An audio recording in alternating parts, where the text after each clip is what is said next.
எத்தனை நாள்ல இந்த பணிகளை முடிக்க போறோம்? அவங்க 2 மாசத்துல முடிக்கிறேன்னு சொல்லியிருக்காங்க. இது இப்போ நம்ம என்ஜிஓஸ் இந்த மாதிரி நம்ம எல்லா இடத்துலையும் எல்லா ஏரிக்கும் வந்து நம்ம யாராவது என்ஜிஓஸ் இருந்தாங்கன்னா அவங்ககிட்ட கொடுத்து புனரமைக்கிறதுக்கு நாங்கள் பிளான் பண்ணிட்டு இருக்கோம். அதில் சில பேர் இன்ட்ரெஸ்டடாக இருக்காங்க. அவங்களுக்கெல்லாம் நம்ம பார்த்துட்டு அது என்னென்னு வெரிஃபை பண்ணிவிட்டு அப்புறமா அவங்களுக்கு கொடுக்கலான்னு இருக்கோம். இப்போ இவங்களை பில்டர்ஸ் அசோசியேஷனுங்கனால இவங்க இந்த ஏரியை எடுத்து புனரமைக்கிறாங்க.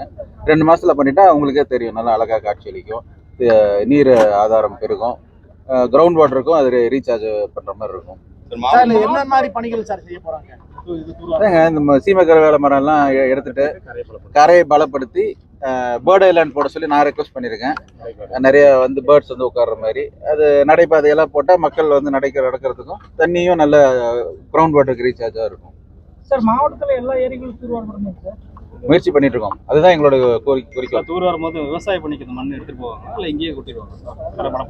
இங்கேயே அதான் நான் சொல்றேன், இந்த மாதிரி பேர்ட் ஐலாண்ட் போடுறதுக்கு யூஸ் ஆயிரும்னு நினைக்கிறேன். அப்படி மீதி இதுனா நாங்கள் முடிவெடுத்துறோம். கலெக்டர் பேசி நாங்கள் முடிவு. சார், மாவட்டம் முழுவதும் இப்போ உதாரணத்துக்கு தூசூர் ஏரி பெரிய ஏரி, அங்கெல்லாம் கழிவுநீர் கலக்குறாங்க. இதே மாதிரி நாமக்கல் டவுனில் கொண்டு செட்டிப்பட்டி ஏரி கழிவுநீர் கலக்கிறது வந்து ரொம்ப இதாக இருக்குது. நாங்கள் இப்போ தான் நாங்கள் பேசியிருக்கோம். அதுக்கெல்லாம் ட்ரீட்மெண்ட் பிளான்ட் எல்லாம் போட்டு அதை வாட்டர் ட்ரீட் பண்ணி அப்புறமா ஏரிக்கு அனுப்புற மாதிரியான பணிகளை செஞ்சதுக்கப்புறம் அதையும் புனரமைப்போம். அதில் பில்லு போடாம சேல்ஸ் பண்றாங்க. இதெல்லாம் வருமான வரி டாக்ஸ் வந்து வர்றதில்லை அப்படின்னு சொல்லி அது ஆல்ரெடி ஒரு இது இருக்கு, தடை இருக்குன்னு நினைக்கிறேன். அதுக்கு அந்த மாதிரி பண்ணக்கூடாது அப்படிங்கிறதுக்கு நாங்கள் நடக்காத மாதிரி பார்த்துக்கிறோம். சரி, அதான் டாக்ஸ் வந்து கட்டுறது இல்லை அப்படிங்கிற மாதிரி சொல்றாங்க சார். இல்லை அது நடக்காத மாதிரி தான் நம்ம டாக்ஸ் கட்டுற நம்ம ரெகுலர் உங்களுக்கு வந்து ரெகுலராக கோரிக்கை வச்சிருக்கிறாங்க. நாங்கள் முடிஞ்ச அளவுக்கு அதை தவிர்க்க ட்ரை பண்ணுறோம்.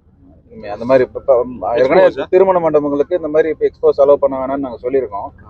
அது முடிஞ்ச அளவுக்கு நம்ம லோக்கல் ட்ரேடர்ஸ் வந்து பாதுகாக்கிறது தான் நம்மளுடைய இதுவாக இருக்குது. அது நடக்காம நாங்கள் பார்த்துக்கிறோம். ஒரு தடை இருக்கு ஆல்ரெடி, நம்ம கொடுக்கறது மீறி வந்து நடக்குது சார். இல்லை நாங்கள் திருமண மண்டபங்களுக்கு சர்க்குலர் கொடுத்துருக்கோம். அந்த மாதிரி பண்ணக்கூடாது. சர்க்குலர் கிடையாது, ஒரு வாய்வழி உத்தரவு.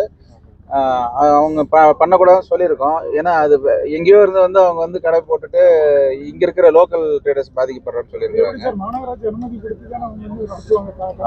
மாநகராட்சி நாமக்கல் பொறுத்தவரை இல்ல அது எனக்கு தெரியல. அது சரியா அது கோர்ட் கேஸ் இருக்குன்னு சொல்றாங்க. அது என்ன நான் விவரமா கேட்டு நான் சொல்றேன்.